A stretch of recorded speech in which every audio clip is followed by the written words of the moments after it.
26वां अध्याय। हाँ। नारद जी ने कहा, देवगणों के ऐसे वचन सुनकर धर्मदत्त ने कहा, सब मनुष्य भगवान विष्णु की प्रसन्नता के लिए विधिवत आराधना, यज्ञ, दान, व्रत, तीर्थ तथा तपस्या आदि करते हैं, किंतु कोई ऐसा सरल उपाय बताइए कि जिसके करने से इन सब का फल प्राप्त हो। गणों ने कहा, हे द्विज श्रेष्ठ, आपका प्रश्न बड़ा श्रेष्ठ है। हम आपको भगवान विष्णु को शीघ्र प्रसन्न करने का उपाय बताते हैं। हम इतिहास सहित प्राचीन वृत्तांत सुनाते हैं, सावधानी से सुनो। प्राचीन काल में काशीपुरी में चोल नामक चक्रवर्ती राजा राज्य करता था। उसी के नाम से उसके देश का नाम भी चोल ही प्रसिद्ध था। राजा चोल के राज्य में कोई प्राणी दरिद्र, दुखी, पापी व रोगी नहीं था। यह सब राजा के यज्ञ करने का प्रभाव था। ताम्रपर्णी नदी के दोनों किनारों पर सोने के यज्ञ स्तंभ सुशोभित थे। हे द्विजवर, एक दिन वह राजा भगवान विष्णु के पास गया। भगवान उस समय शेष शैया पर योग निद्रावश सो रहे थे। राजा ने उनकी मणियों, मोतियों और स्वर्ण के दिव्य फलों फूलों द्वारा पूजा की। वह साष्टांग प्रणाम करके भगवान के चरणों के पास ही बैठ गया। थोड़ी देर के बाद राजा ने अपनी नगरी कांचीपुरी के ब्राह्मण विष्णुदास को वहां आते हुए देखा। विष्णुदास भगवान की पूजा के लिए तुलसी दल और जल लिए हुए था। विष्णुदास ने वहां आकर भगवान को विष्णु सूक्त मंत्रों द्वारा स्नान करवाकर मंजरी तथा दलों से उनका विधि पूर्वक पूजन किया। विष्णुदास के चढ़ाए हुए दलों से राजा के चढ़ाए हुए मणि, मोती व स्वर्ण के फूल ढक गए। राजा यह देखकर क्रोध में भरकर बोला, ढोंगी मूर्ख, तूने मेरी चढ़ाई हुई मणियों, मोतियों व सोने के फूलों की तुलसी दल व अपने सादे फूलों से ढक दिया। तू बेचारा भला व्यक्ति क्या करना जाने, तूने मेरे किए हुए विचित्र श्रृंगार को बिगाड़ दिया। राजा की बात सुनकर विष्णुदास को भी क्रोध चढ़ आया और वह राजा के गौरव को तुच्छ समझकर कहने लगा, हे राजन, तुम भक्ति करना नहीं जानते, तुमको अपने धन का घमंड है। बताओ, आज से पहले तुमने भगवान के कितने व्रत किए हैं? देवगण ने कहा, ब्राह्मण के ऐसे वचन सुनकर राजा ने घमंड से हंसकर कहा, हे विप्र, भगवान की भक्ति के अभिमान से यदि तू ऐसी बात कह रहा है तो मैं पूछता हूँ कि तेरे जैसे भिखमंगे ब्राह्मण में भगवान की भक्ति ही कितनी है, क्योंकि तुमने आज तक भगवान की प्रसन्नता के लिए कुछ भी नहीं किया, न तो कोई मंदिर बनवाया, तो तुम भला इस प्रकार की भक्ति का जैसी कि तुम कर रहे हो क्या गर्व कर सकते हो?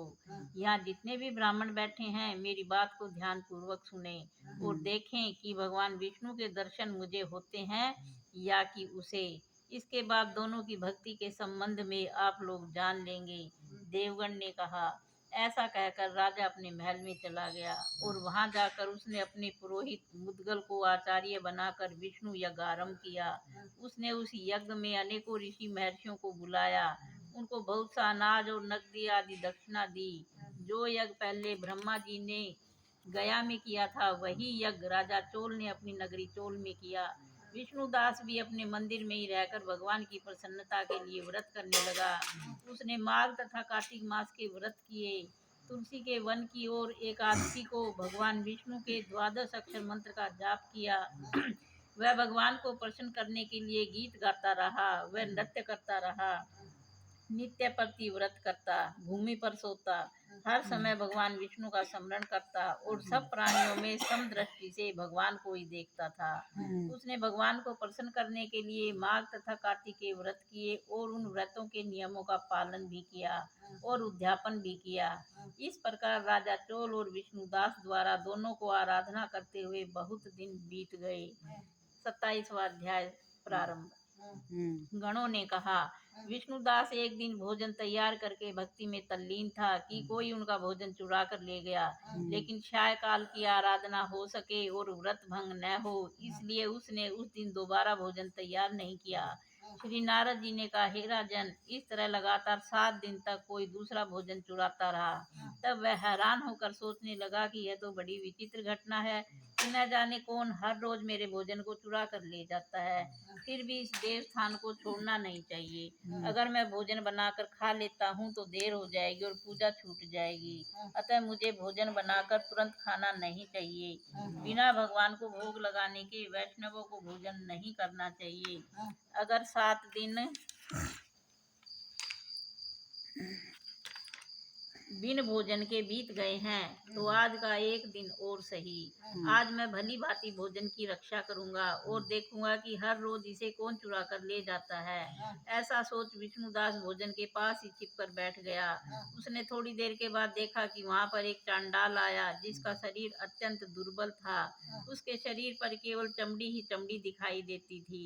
जब वह चांडाल भोजन चुरा कर चल दिया, तो विष्णुदास ने उसे पुकारा, हे भाई, ये रूखा भोजन ले जाकर क्या करोगे? घी भी लेते जाओ। ऐसे कहकर वह श्रेष्ठ ब्राह्मण आगे को बढ़ा। विष्णुदास को अपनी ओर आते देखकर वह चांडाल तेजी से दौड़ने लगा। वह ब्राह्मण से डर गया, लेकिन निर्बलता के कारण दौड़ भी तो न सका। अतः वह भूमि पर गिर पड़ा और मूर्छित हो गया। चांडाल को मूर्छित देखकर विष्णुदास लपक कर उसके पास पहुंचा और अपने वस्त्र से उस पर हवा करने लगा। इसके बाद उसने जो कुछ देखा, उसे देखकर वह आश्चर्यचकित रह गया। उसने देखा उसके सम्मुख शंख, चक्र, गदा, पद्म, पीताम्बरधारी चतुर्भुजी रूप, अलसी के फूल के समान वाले, छाती में कौस्तुभ माला से सुशोभित साक्षात श्री भगवान विष्णु खड़े हैं। भगवान का दर्शन करके सात्विक भाव से मुक्त वह श्रेष्ठ ब्राह्मण उनकी स्तुति तथा प्रणाम कुछ भी न कर सका। वहीं पर सब इंद्र आदि देवता भी उपस्थित हो गए और गंधर्व तथा अप्सराएं आकर गीत गान करने लगी तथा नृत्य करने लगी। ब्राह्मण उन्हें प्रणाम करने के लिए ही उतावला हुआ, क्यों ही वहां संपूर्ण देव, गंधर्व और अप्सराएं आ गई। नृत्य संगीत होने लगे। विष्णु भगवान ने अपना स्वरूप ब्राह्मण को प्रकट कर उसका आलिंगन किया और दिव्य विमान में बैठाकर उसे बैकुंठ ले गए। दिव्य विमान में ब्राह्मण को विष्णु के साथ जाते हुए चोल राजा ने भी देखा। उसने अपने गुरु आचार्य मुद्गल को कहा कि मैंने जो यज्ञ आदि किए हैं वे सब व्यर्थ हुए। जितनी दान दक्षिणा मैंने ब्राह्मणों को दी वह असफल हुई। विष्णु भगवान के दर्शन नहीं हुए।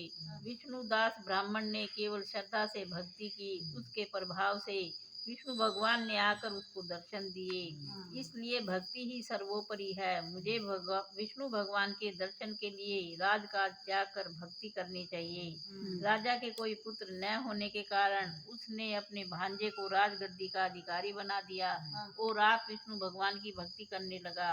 बहुत काल तक भक्ति करने के बाद भी विष्णु ने दर्शन नहीं दिए, तो वह अग्निकुंड में कूद पड़ा। अग्नि में प्रकट होकर विष्णु भगवान ने राजा को गोदी में उठा लिया और कहा कि मैं तेरे त्याग और भक्ति से बहुत प्रसन्न हूँ। उसका आलिंगन करके उसको दिव्य विमान में अपने साथ बिठाकर बैकुंठ लोक में ले गए। भगवान विष्णु ने अपने समान रूप वाले ब्राह्मण को पुण्यशील और राजा चोल को सुशील नाम देकर दोनों को अपना द्वारपाल बनाया। बोलो विष्णु भगवान की जय।